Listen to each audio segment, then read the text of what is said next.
Hello everyone, आशा करता हूँ कि आप स्वस्थ होंगे। और हम लोग डिस्कस कर रहे थे अर्थिंग के बारे में। अभी तक हमने क्या पढ़ा है ये मैं आपको एक बार रिकॉल कर देता हूँ। फिर आज हम लोग पढ़ेंगे कुछ BIS के रूल कह लीजिए या इंडियन स्टैंडर्ड के द्वारा क्या क्या कुछ रूल्स दिए हुए हैं उसके बारे में हम जानेंगे, जो कि अर्थिंग के लिए ज़रूरी है। ठीक है ना। तो अभी तक हम लोग अर्थिंग के बारे में पढ़े कि अर्थिंग क्या होता है, फिर उसके पर्पस को देखें कि अर्थिंग क्यों करते हैं। फिर हमने कुछ इंपॉर्टेंट टर्म्स को पढ़ा। फिर टाइप में देखा हमने कि सिस्टम अर्थिंग क्या होता है, इक्विपमेंट अर्थिंग क्या होता है। ठीक है, तो ये सब चीज़ों को हमने सीखा। फिर कुछ फैक्टर्स को देखे कि वह कौन कौन सा फैक्टर होगा जिसपे कि अर्थ का रेसिस्टेंस वैल्यू जो होता है वह डिपेंड करता है। ठीक है ना। तो आज हम लोग देखेंगे Indian standard specification regarding earthing. Earthing के रिगार्डिंग या अर्थिंग से जुड़ा हुआ कौन कौन सा इंडियन स्टैंडर्ड स्पेसिफिकेशन है। राइट, तो यहाँ पे कुछ कुछ है, आप एक एक टर्म है मैं आपको बताते चलता हूँ। ठीक है, यहाँ देखो पहला है आपका, ठीक है, फर्स्ट वन। ये रूल है, ध्यान रखिएगा। और ध्यान रखने के लिए मैं इसलिए भी बोल रहा हूँ आपको कि अभी खास करके SSC JEE और RRB JEE और SSC JEE में या फिर और भी जो इलेक्ट्रिकल से रिलेटेड एग्जाम हो रहे ना, उसमें खास करके BIS रूल से सवाल पूछा जा रहा है। ठीक है, खास करके BIS रूल से सवाल पूछा जा रहा है कि इसका क्या क्या रिक्वायरमेंट है, मतलब कितना हाइट होगा, कितना दूर पे वो लगाना चाहिए। ठीक है ना, ये सब जो है पूछा जा रहा है, तो एक बार स्पेशली सब तो ध्यान रखिएगा। ठीक है, देखिए पहला है distance of earth from building. Earth electrode हो जाएगा, ये नॉट अर्थ होगा, यहाँ सही कर लीजिएगा। अर्थ इलेक्ट्रोड कि कोई भी घर है, मान लीजिए कोई भी बिल्डिंग है, वहां से कितने दूरी पे आप अर्थिंग कर सकते हो। ऐसा नहीं है, मनचाहा नहीं है, जहां मन किया वहां पे रख दी। हालांकि आप घर में कहीं भी कर ले तो आपको कोई कहने वाला तो है नहीं, आपका घर खुद का मालिक, जैसे मन करता है जो करते हैं। बट जब आप एक ढंग का काम करने लगे जहाँ पे कि आपको क्लियरेंस लेना होगा, अप्रूवल लेना होगा, तो वहाँ पे इन सारी बातों का ध्यान रखा जाता है। जैसे कि आप बड़े बड़े अपार्टमेंट बनाएंगे या कोई सरकारी भवन बना रहे होंगे, तो उन सब चीज़ों में जब आप अर्थिंग का कनेक्शन देंगे ना, तो वहाँ पे इंस्पेक्शन होता है, चेक किया जाता है। अगर उस तरीके का नहीं पाया जाता है तो फिर हो सकता है कि आपको वो करने के लिए बोला जाएगा, मॉडिफिकेशन करने के लिए बोला जाएगा कि नहीं आपको वो सही करना, गलत नहीं कर सकते। ठीक है ना, बाकी घर में आप जहाँ करिए दिक्कत नहीं। ठीक, यहाँ बोला जा रहा है कि डिस्टेंस जो होता है इलेक्ट्रोड का बिल्डिंग से कितना होना चाहिए। ध्यान रखिएगा, कोई भी बिल्डिंग होगा तो बिल्डिंग से डेफिनेटली वो 1.5, मान लीजिए ये आपका बिल्डिंग है और बिल्डिंग से 1.5 मीटर से पार, मतलब 1.5 मीटर डिस्टेंस से ज़्यादा डिस्टेंस पे होना चाहिए। It should not be less than 1.5 metre. ये जो है 1.5 मीटर से कम डिस्टेंस का नहीं होना चाहिए। मतलब इसके यहाँ तक अगर 1.5 मीटर हो रहा है तो फिर यहाँ आप जो है अर्थिंग कर सकते हैं, यहाँ इधर आप कर सकते हैं, but it should not be less than 1.5 metre. ठीक है, वही चीज़ यहाँ पे देखिए लिखा हुआ, an earthing electrode shall not be situated within a distance of 1.5 meter from the building whose installation system is earth। ठीक है, जहाँ कहीं आपको अगर सिस्टम अर्थिंग बनाना है तो अर्थ इलेक्ट्रोड को डेफिनेटली 1.5 मीटर के डिस्टेंस से ज़्यादा, अब कहाँ से, फ्रॉम बिल्डिंग से 1.5 मीटर से ज़्यादा डिस्टेंस पे आपको ये बनाना है। ठीक है, दूसरा देखिए रेसिस्टेंस ऑफ अर्थ। पहले तो बोले रेसिस्टेंस ऑफ अर्थ जो होता है हमेशा क्या होना चाहिए, कम होना चाहिए। अब समझिए एक बात, अर्थ का रेसिस्टेंस देखिए वैरी कर रहा है, अलग अलग फैक्टर्स हैं उस पर चेंज करता है। लाइक मॉइस्चर अगर है ज़्यादा तो अर्थ का रेसिस्टेंस कम होगा, जो कि अच्छा है। ठीक है ना, या टेम्परेचर ज़्यादा होगा तो मॉइस्चर आपका क्या होगा, कम होगा, अर्थ का रेसिस्टेंस बढ़ने लगेगा। तो इस तरह से आप देख रहे हैं ना कि अर्थ का रेसिस्टेंस जो होता है वह वैल्यू उसका जो होगा वह धीरे धीरे क्या होगा, चेंज होते रहेगा, समय दर समय चेंज करेगा, ड्राई रहेगा, वेटेड रहेगा। तो उन सब फैक्टर्स पे क्या होता है, अर्थ रेसिस्टेंस का वैल्यू डिपेंड करता है। ठीक है, तो कुछ दिया हुआ यहाँ पे वैल्यू दिया हुआ है कि कितना कितना रेसिस्टेंस जो है होता है अलग अलग जगहों पे, वो भी मैं आपको यहाँ पे बताऊंगा। ठीक, value of earth resistance does not remain constant. क्या बोले, अर्थ रेसिस्टेंस का वैल्यू कभी कांस्टेंट नहीं होगा, क्योंकि अलग अलग जगह पे आप जाएंगे तो रेसिस्टेंस का वैल्यू में भी क्या होगा, बदलाव आएगा। But changes with weather as it depends upon the moisture content of the soil. क्या बोले, मौसम के साथ ये बदलते रहेगा, जगह जगह पे भी बदलते रहेगा, क्योंकि जगह जगह बदलेगा मौसम भी आपका क्या होगा, बदलेगा। लाइक जम्मू कश्मीर का क्या होगा स्थिति, आप बिहार का स्थिति देख लीजिए, यूपी का स्थिति देखिए, पंजाब का स्थिति देख लीजिए, ठीक है, अरुणाचल प्रदेश का स्थिति नॉर्थ ईस्ट में चले जाइए, तो हर एक जगह का मौसम भी अलग है, क्लाइमेट अलग है, वेदर अलग होगा, है ना। तो उस अलग अलग जगहों पे रेसिस्टेंस जो होगा अर्थ का वह भी क्या होगा, अलग अलग होगा, चेंज करते रहेगा। And are maximum during dry condition, और यह जो रेसिस्टेंस का वैल्यू मैक्सिमम होगा, ज़्यादा होगा, कब, जब सूखा होगा या ड्राई कंडीशन में होगा। ये सारा चीज़ तो मैंने आपको पहले बता रखा है। फैक्टर्स भी याद कीजिए कि वेटेड होगा तो कैसा और ड्राई होगा तो कैसा। The earth resistance should be low, earth resistance हमेशा क्या होना चाहिए, लो होना चाहिए, जितना लो होगा उतना अच्छा, है ना, शुड बी लो, ठीक। Following value of earth resistance should be satisfactory, कुछ वैल्यू है दिया हुआ, उतना वैल्यू अगर अर्थ रेसिस्टेंस का रहता है तो फिर वह हमारे लिए अच्छा है, सेटिस्फैक्टरी है, उसको माना जाता है कि वह अच्छा है। लाइक यहाँ पे आप पहला लिख लीजिएगा, लार्ज पावर स्टेशन, कोई जनरेटिंग स्टेशन है जैसे, ठीक है ना, पावर स्टेशन उसी को बोलते हैं ना, जनरेटिंग स्टेशन वगैरह है, तो वहाँ पे अर्थ रेसिस्टेंस का वैल्यू कितना होना चाहिए, 0.5 ओम्स होना चाहिए, कम होगा अच्छा रहेगा, ज़्यादा होगा वो हमारे लिए सुटेबल नहीं रहेगा, वो हमारे लिए सेटिस्फैक्टरी नहीं रहेगा। सो क्लियर हो गया आपका यहाँ पे कि लार्ज पावर स्टेशन होगा, लाइक जनरेटिंग स्टेशन वगैरह होगा, कोई सा जनरेटिंग स्टेशन, थर्मल हो, हाइड्रो हो, वहाँ पे भी तो अर्थिंग रहता है ना, इक्विपमेंट रहता है, तो उन सब जगहों पे आपको जो है अर्थ का रेसिस्टेंस मेंटेन करना है। यह भी मैं आपको बताऊंगा कि कैसे रिड्यूस किया जाता है। यहाँ पे 0.5 ओम होना चाहिए। अगला है मेजर पावर स्टेशन, ठीक है, जनरेटिंग स्टेशन की ही बात कर रहे हैं, मेजर पावर स्टेशन में आपका कितना होना चाहिए, 1 ओम, है ना, 1 ओम। लाइक बड़े बड़े रिसीविंग स्टेशन वगैरह हो जाते हैं, हाँ, रिसीविंग स्टेशन जो आप देखते होंगे डिफरेंट वोल्टेज रेटिंग का, रिसीविंग स्टेशन होप्स समझ रहे होंगे, सब स्टेशन में ही आता है। जब जनरेटिंग स्टेशन से आप जब भेजते हैं तो उसके बाद वह रिसीविंग स्टेशन में आता है, primary receiving end secondary receiving, ध्यान होगा आप लोगों को, पढ़े होंगे डिस्ट्रीब्यूशन में, ठीक है ना। तो वहाँ पे कितना होना चाहिए, 1 ओम होता है। मेजर पावर स्टेशन में कितना वैल्यू होता चाहिए, तो 1 ओम होना चाहिए। सब बात हम ओम में कर रहे हैं, नॉट इन किलो ओम, ध्यान रखिएगा।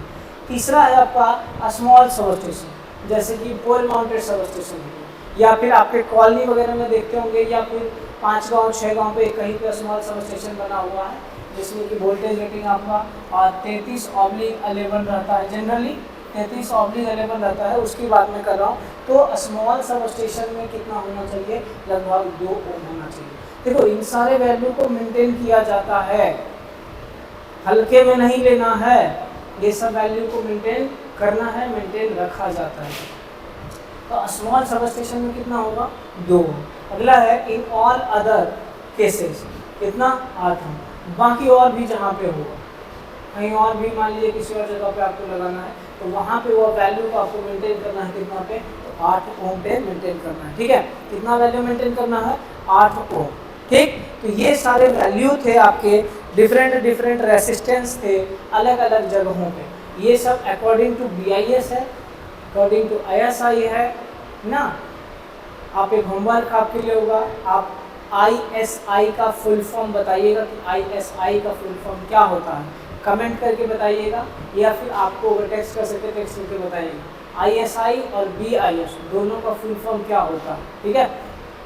चल आगे बढ़ते हैं हम लोग। अगला देखिए, the earth wire and earth electrode must be, electrode will be of a same material.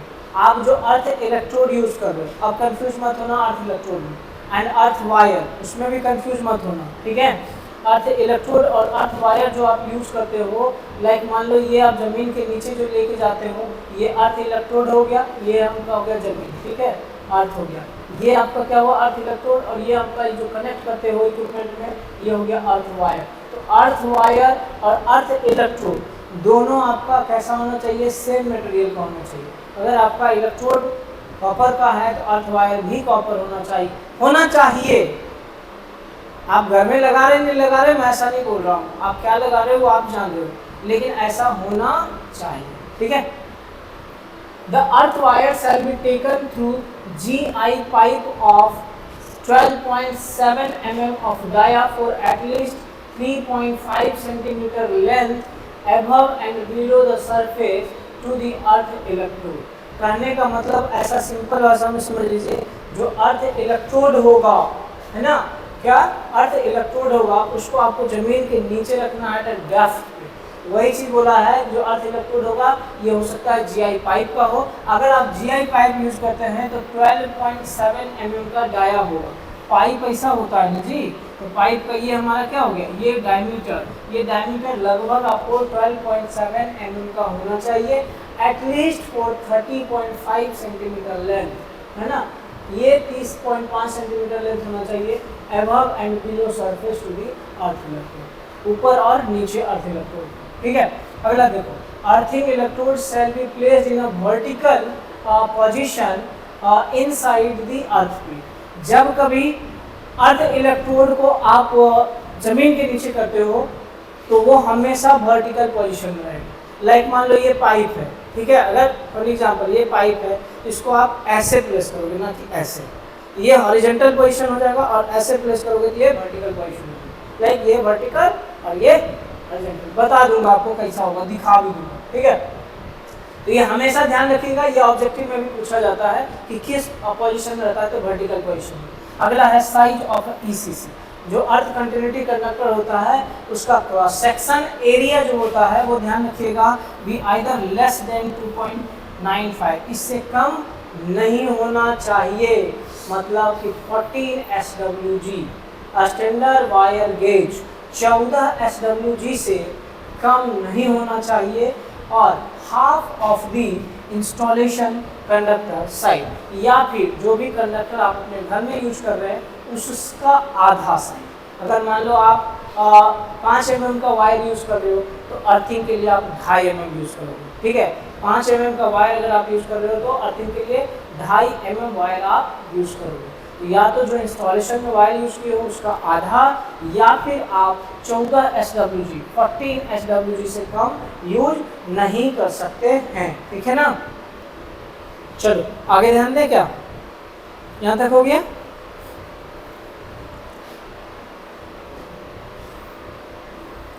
देखो कुछ चीज़ें हैं, और इस चीज़ को आप और भी ध्यान रखिए कि क्या क्या हो सकता है। यहाँ तक आप लोग कर लिए ना, हाँ, साइज कंडक्टर का देख लिए। अब देखो ये भी चीज़ें आपको ध्यान रखने के लिए हैं, कुछ चीज़ें सेम है, इस चीज़ को भी आप कर लीजिए। Cross section of a earthing lead should not be less than half of the section of a main supply. जो आप मेन में यूज कर रहे हो, मेन सप्लाई कंडक्टर में आप जो यूज कर रहे हो, ये अभी पहले बताया है, उसका आधा आप यूज कर सकते हैं, ठीक है ना। लाइक सेम कह रहे हैं कि अगर मान लो आप 10 mm का वायर यूज कर रहे हो नॉर्मल के लिए, तो अर्थिंग के लिए आपको 5 mm का वायर यूज करना होगा। Cross section of the earthing lead should be such that it shall never fuse out even under worst fault condition, ठीक है। Cross section of earthing lead should not be less then 161.3 mm square, ठीक है, 161.3 mm square for main connection and 64.5 mm square for branch connection in large installation. जब आप large installation की बात करेंगे तो लार्ज इंस्टॉलेशन में आपको हमेशा ध्यान रखना होगा, जो आप मेन कनेक्शन लाएंगे इलेक्ट्रोड से ले करके जो आप मतलब स्विच वगैरह तक जो ले जाएंगे, वहाँ का कनेक्शन आपका मेन है, ये 161.3 mm स्क्वायर होगा। एंड देन अगर नॉर्मली जो करना है वो 64.5 mm स्क्वायर होना चाहिए, उससे कम नहीं होना चाहिए। Copper wire of the size not less than 8 SWG, या फिर इसको हम 12.9 mm स्क्वायर कहते हैं, and not more than 64.5 mm square used for earthing in case of a smaller installation. जब आप देखो लार्ज इंस्टॉलेशन में और स्मॉलर इंस्टॉलेशन में दोनों में अंतर है, ध्यान दीजिएगा, ये लार्जर के लिए है और ये स्मॉलर के लिए। जब आप स्मॉलर की बात करेंगे तो ये डेफिनेटली 8 SWG अर्थात 12.9 mm² से नॉट मोर देन इतना नहीं होना चाहिए, मतलब 8 SWG से कम नहीं होना चाहिए और 64.52 mm² से ज़्यादा नहीं होना चाहिए। यही सब है आपका रूल, इसको आप एक बार देख लीजिएगा, ठीक है। अब एक चीज़ यहाँ पे है, देखो ये मैंने डेटा लिख दिया आपको, इसको आप एक बार ढंग से देखिएगा और समझने का प्रयास कीजिएगा। आपके पास अर्थिंग में जो है आगे मैं बताऊंगा, पाइप अर्थिंग होगा और प्लेट अर्थिंग होगा, ठीक है। पाइप अर्थिंग होगा और प्लेट अर्थिंग होगा। पाइप अर्थिंग की जब आप बात करेंगे, देखिए कंज्यूमर रेसिडेंशियल प्रीमाइसेस, जब आप घर की बात कर रहे होंगे तो आपको 8 SWG आपको यूज करना है, जिसका एरिया ये है, कोई ज़रूरी नहीं है ये 8 SWG। कब? जब आप कॉपर का वायर यूज करेंगे तब भी आपको कितना यूज करना है, 8 SWG। और जब आप GI का यूज करेंगे तब भी आपको कितना है, 8 SWG। ये हमारा क्या है, अर्थ लीड का है। और ये अर्थ इलेक्ट्रोड की बात करेंगे तो 60 सेंटीमीटर इंटू 60 सेंटीमीटर 3.18 mm। ये पाइप सॉरी प्लेट अर्थिंग की बात कर रहा है। प्लेट अर्थिंग में आगे मैं बताऊंगा आपको कैसा होता है। देखो ये आपका प्लेट है, तो इसमें क्या होगा, एक तो ये आपका लंबाई होगा और एक चौड़ाई होगा और इसका ये थिकनेस भी होगा। लाइक आप अगर देखोगे जैसे कि मैं बता रहा हूँ कि ये अब मान लो कोई प्लेट है तो इसका ये थिकनेस होगा, ये लंबाई और ये चौड़ाई। वही चीज़ यहाँ पे बोला जा रहा है कि लंबाई चौड़ाई जो होगा इस केस में ये जो प्लेट यूज़ करोगे तो 60/60 होना चाहिए और थिकनेस जो है 3.18 होगा, इससे कम नहीं होता, ठीक है। बताऊंगा आगे जब प्लेट अर्थिंग में आपको बता रहा हूँ ना, तो वहाँ पे आपको मैं बताऊंगा। बाकी यहाँ पे आप देख लीजिएगा, पोल अर्थिंग या फिर ट्रांसमिशन वगैरह में सेम है आपका, ये सब में कोई चेंजेस नहीं है। ये आपका 6 SWG, ये 4 SWG। इंडस्ट्रियल लोड 30 HP से लेकर 50 HP तक में वायर का साइज है सिर्फ आपका, ये सब आप कर सकते हो, ये सब लगा सकते हो। ये सब आपका डिफरेंट वैल्यू है, ठीक है, जिसपे कि आप मतलब साइज है कह लीजिए लीड का, कंडक्टर का, ये सब आप कर सकते हैं, ठीक। एक बार आप इस चार्ट को एक बार ज़रूर देख लीजिएगा। अगर आपको कुछ समझ में नहीं आए तो आप ज़रूर बताइएगा, मैं दोबारा बताऊंगा, ठीक है, परेशान नहीं होना। अलग अलग है, सिर्फ दिया हुआ, ठीक है। जैसे above 300 kVA but not exceeding 500 की। अगर कोई ट्रांसफार्मर है आप लगा रहे हैं जो कि 300 MVA से ज़्यादा है और 500 MVA से कम है, अर्थिंग करना है, कॉपर स्ट्रिप का करोगे, ठीक है। इसका एरिया 20/4 होगा, ठीक है, 20/4 का होगा, ठीक, एरिया। बाकी आप GI में नहीं यूज़ कर सकते हैं, कॉपर यूज़ कर सकते हैं। इधर जब आप प्लेट की बात करेंगे तो एज यूजुअल ये साइज आपका हो जाएगा, तो ठीक है। ये 90 सेंटीमीटर इंटू 90 सेंटीमीटर कुछ इस तरह से आप कर सकते हैं, ये आपका साइज रहेगा, ठीक है, ये साइज रहेगा और ये आपका यूज नहीं होता GI। तो जनरली हम कॉपर यूज़ करते हैं। तो वैसे ही अलग अलग लोड के लिए हमने बता रखा है। ये चार्ट आप एक बार देख लीजिएगा, नोट्स में लिख लीजिएगा, नहीं भी लिखिएगा तो ज़्यादा परेशान नहीं होना है। आपके लिए मोस्ट इम्पॉर्टेंट अगर इसमें कुछ है तो ये सिर्फ आपको ध्यान रखिएगा, ये 8 SWG है आपका, 8 SWG से कम नहीं होना चाहिए। और एक ये साइज जरूर ध्यान रखिएगा 60/60 इंटू 3.18, इससे कम नहीं होना चाहिए। बाकी आपका एज यूजुअल है, तो विशेष इसमें नहीं देखना आपको, ठीक है। चल हाँ, तो यही था आपका लगभग। तो यहाँ पे हम लोग क्या करते हैं, इसको भी समाप्त करते हैं। तो एक बार इसको आप देख लीजिएगा और इसको आप अच्छे तरीके से कर लीजिएगा, ठीक। बाकी जो होगा हम लोग अगले लेक्चर में पढ़ेंगे टाइप ऑफ अर्थिंग के बारे में, विभिन्न प्रकार के जो अर्थिंग होते हैं उसके बारे में भी हम लोग करेंगे, like plate earthing, pipe earthing, strip earthing and then one more is rod earthing. सब के बारे में एक एक करके हम लोग डिस्कस करेंगे। फिर हम लोग अर्थ रेसिस्टेंस मेजर करना सीखेंगे, है ना। चलिए आज के लिए इतना रखते हैं, मिलते हैं अगले लेक्चर में। धन्यवाद। पढ़ते रहिए आप लोग, ऐसा नहीं कि मतलब पढ़ाई को डिसकंटिन्यू, कोशिश रहता है कि लेक्चर आपको 2 दिन 3 दिन या फिर कंटिन्यू आपको लेक्चर प्रोवाइड करा दिया जाए, ठीक है। और उम्मीद कर रहा हूँ रेगुलर वीडियो आपको मिल ही जाता होगा, पर डे एक वीडियो मिल जाता होगा, भले एक ही दिन में 2 वीडियो 3 वीडियो अपलोड होता है, तो आप उसको आप अपने समय के हिसाब से आप देखिए, आपका समय खाली नहीं जाएगा, ठीक है। जैसे वीडियो खत्म होता होगा आपको वीडियो मिल जाता होगा। और चूँकि लेक्चर रिकॉर्डेड ही आप लोग आपका मतलब है कि देना है, तो रिकॉर्डेड लेक्चर आपको मिल रहा होगा।